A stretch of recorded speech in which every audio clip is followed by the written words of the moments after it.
Hello creative minds, welcome back to Style by Marvel Greg, and today I'm walking you through a detailed step-by-step tutorial on how to draft a perfect corset pattern. So if you are passionate about fashion design, you love sewing, or you're just curious about how corsets are made, then you're in the right place. And today's tutorial is all about drafting a corset pattern from scratch, and I'll be breaking it down step by step from measuring to shaping the curves in a way that is beginner friendly and yet detailed enough for an advanced creator as well. So whether you're making your first corset or you're looking to shaping your pattern drafting skills, this video will give you that confidence to bring your dream corset to life. So do well to hit on the subscribe button if you love sewing DIYs and homemade fashion, because that is what we do here. Let's get right into the video.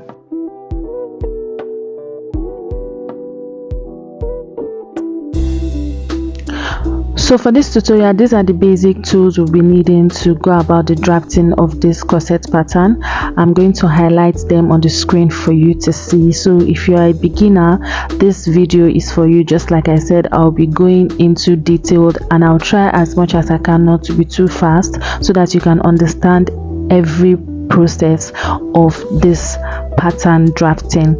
Do well to also include all your questions in the comment section, and I'll be there to answer them.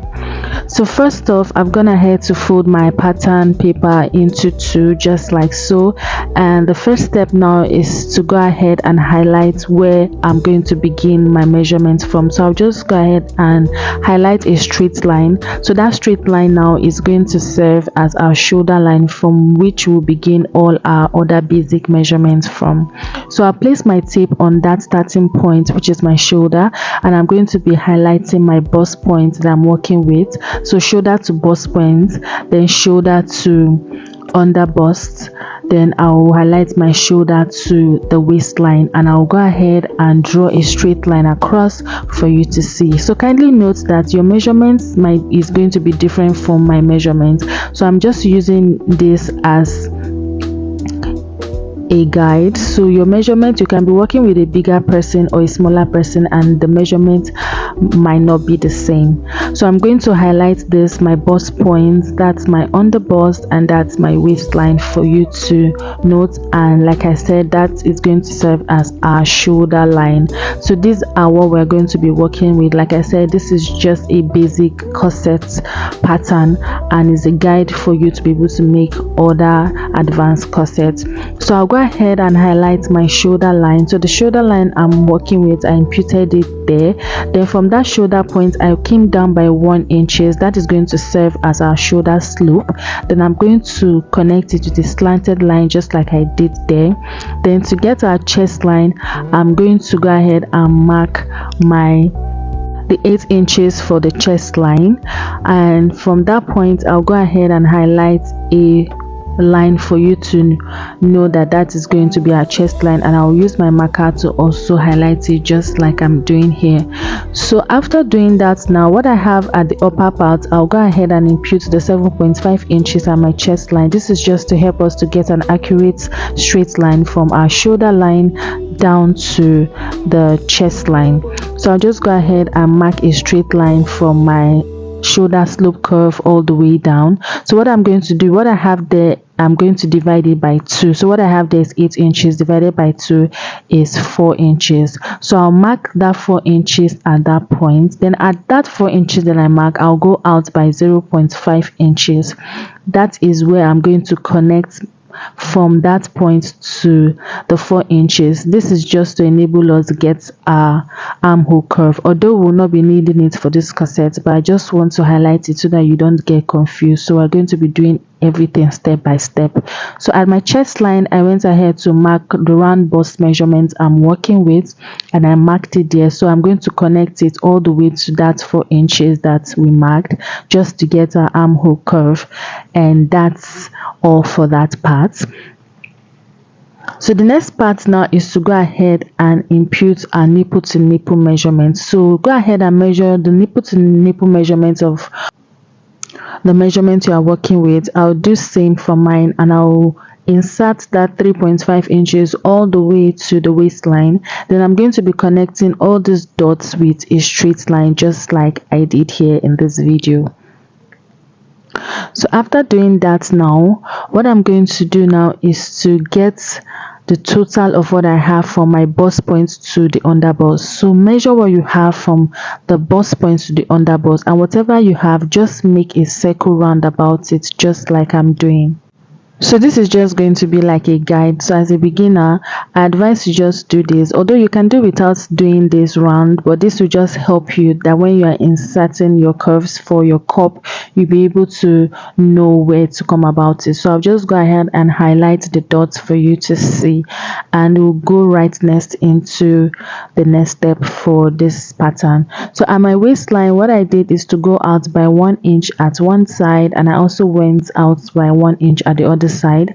I'll do the same at my underbust, 1 inch at one side and 1 inch at the other side, and I'll go ahead and connect with a straight line, just like I've done. Then from my bust point, I'll curve it down to the underbust, just like I'm doing here in this video. So just pay rapt attention to how I'm going about it in this video, and you will understand what we are doing. I'll just highlight it for you to see what it's looking like. So the next step now, I'm going to go ahead and connect my straight line, that's my bust line, all the way to the top of the circle that I've made. So the dart leg can differ. You can decide to do 0.7 or even 5 inches. It totally depends on the size you are working with. So I will extend my straight line, then I would go ahead and do the same 1 inch on both sides. This is just to take out any gaping from your corset. So I'll just go ahead and connect it with a curve all the way to my dart line, to all the way to my nipple to nipple line, just like I did here. So after doing this, our corset is almost ready. So at my chest line, I'm going to go out by half an inch. So you can decide to do 1 inch, but I'll do 0.7 inches. Sorry, I'll mark 0.7 inches, and from that 0.7 inches, I'll connect it all the way to my under bust, just like I'm doing. So ensure that you align your curve very well, then you curve it just like I'm doing. So that 0.7 inches is optional. You can do 0.5 inches or 1 inch. It depends totally on you, and if you want yours to be exposed more, you can go down from your chest line by 1 inches. So after doing that, I'm going to connect the upper part of my chest line to my dart leg, just like I'm doing here in this video. So go ahead and connect it to the upper part. You can see that our cup is already forming beautifully. So the next step now is for us to curve the other part, and if you know that the bust is fuller at one side usually, so what I'm doing at my bust point, I went out from that point by about half an inch, and from that point I'm going to connect it all the way with a curve down again to the under bust, just like I'm doing in this video. I'll highlight it with a marker for you to see clearly what I've done.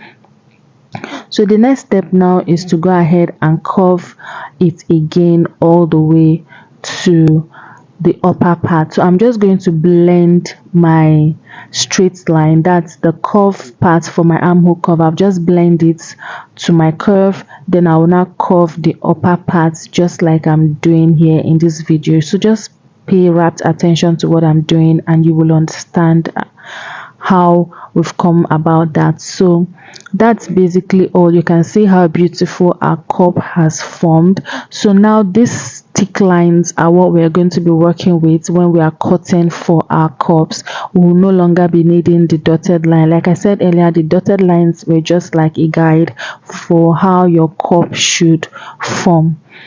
So after doing this, now the next step now is to go ahead and impute all our basic measurements. And for you not to get confused, firstly, what we're going to be doing is to impute your round bust measurement divided by 4 at the bust point. I'll now go ahead and impute my under bust measurement. So that's my round under bust measurement divided by 4. I'll impute it there first. I'll go ahead and mark that first. So the next step now is to go ahead and check out. So for my darts, I'll check out what I've taken out for my dart at my chest line, and I'll replace it at that point. So I'll mark it. So for instance, I had about 0.7 inches, so I imputed it there. So at my under bust point, I also checked what I took out for my dart and I imputed it there as well. I'll do the same for my waistline. I have about 2 inches there, so I'll go ahead and replace that 2 inches I marked at the side as well. So the next point now is to go ahead and include our stitching allowance. So I'll be including stitching allowance of 1.5 inches for all my lines, just like so. So first off, we included our circumference measurements, then we replaced our darts that we took out, then next we included our stitching allowance of 1 inches. I hope you understand what we've done so far, so it's not confusing. So the next step is to go ahead and connect all our dots, just like I'm doing here. So I'll just go ahead and connect all my dots. So your line can be straight or even curvy, depends on how curvy the person you are working with is. So I'll just go ahead and highlight it for you to see, and our corset is almost ready. So what I will also like to do now is at that armhole point, for it not to be too straight, what I'm going to do is I'll come down by about half an inch at that point. I'll do half an inch and I'll go ahead and use my curved rule to just curve it so that it's not so straight. So this part is optional, you can do without it. So that's basically all for the drafting of our corset. You can see how easy it is. It's very easy if you just go ahead and do it step by step. So the next thing now is to go ahead and cut it out. Okay, so at this point, if you want a yoke for your corset, I'll just go ahead and cut it roughly so that I can explain something. So if you want a yoke for your corset, you can go ahead and insert the upper part, but we'll not be needing that right now because we are not inserting a yoke. I already have a tutorial on how to go about drafting a corset with a yoke and even sewing it on the channel. I will include the link on the description box for you to see. So that upper part is what you can use for your yoke. You can insert your neckline and work with it for your yoke, but we are not doing that for this tutorial. What we are working on is how to draft a corset. So I'm just going to place my front piece because I'll show you how you can come about the back piece. So I'll just go ahead and measure out about 1.5 inches, which is going to be serving as a zipper allowance, which is optional. If you don't want a zipper allowance, you can also do without it. So I'm just going to pin the upper part, that is the front pattern, to my new pattern paper, and I'll go ahead and trace out for the back.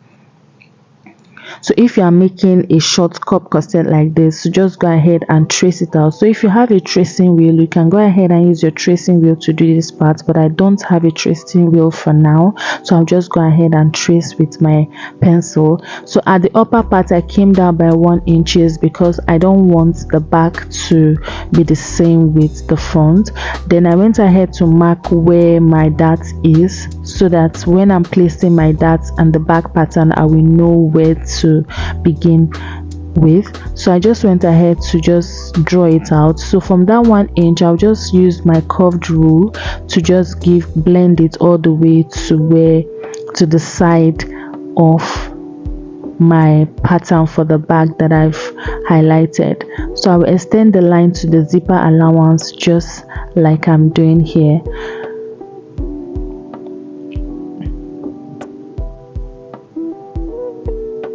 So this is what we are going to be using for the back piece. You can see how easy it is. So I'll just go ahead and highlight my darts you know, I already marked my dart from the front piece. I marked it already on it, so I'll just go ahead and highlight it, and I'll go ahead and cut this out. So that's basically all for the back pattern. So if you don't want a zipper for your pattern, you can go ahead and take out the zipper part, and also take out extra 2 inches if you want it to be open at the back. So next now is to go ahead and cut all our piece. So pay attention to how I'm cutting this out. Remember, initially I cut it roughly, so now I'm just going to be cutting out all the excess. So just pay attention to how we are cutting, so you don't end up cutting where you need. So as you are cutting, ensure that you also put this aside and also label your pattern, because this is very important, especially when you are cutting on your fabric, so that you know how you place your pattern on it to cut appropriately on your fabric. So labeling is very key and it's very important, especially if you're a beginner. Even if you're not a beginner, it's always important to label your patterns so that you know which is which when you're cutting on your fabric. So this is how it's looking like. This should be cut on fold when you're cutting on your fabric. Ensure you cut this on fold, and the side should be cut in 2 places, and your pattern should also be cut in 2 places as well. So this is what it's looking like. Like I said, don't forget to label your patterns appropriately so that you understand how it should be when you're cutting on your fabric. So for the back piece, I'll go ahead and cut out my darts. So it's optional. You can decide to close up your dart, and you can also decide to close your zipper if you don't want to use a zipper for this. But this is a beginner friendly pattern, and I want to go simple method as possible so that you understand. So just go ahead and take out your dart, then you use a tape to just tape this together so that you cut it on your fabric as one, or you can either cut it separately like this, label it 1 and 2 and cut it. And that's basically all for this tutorial. I hope you learned something, and I hope you'll be trying this out. Don't forget to subscribe, like and share for more tutorials like this. Thank you so much for watching, and I'll be seeing you in my next tutorial video. Bye.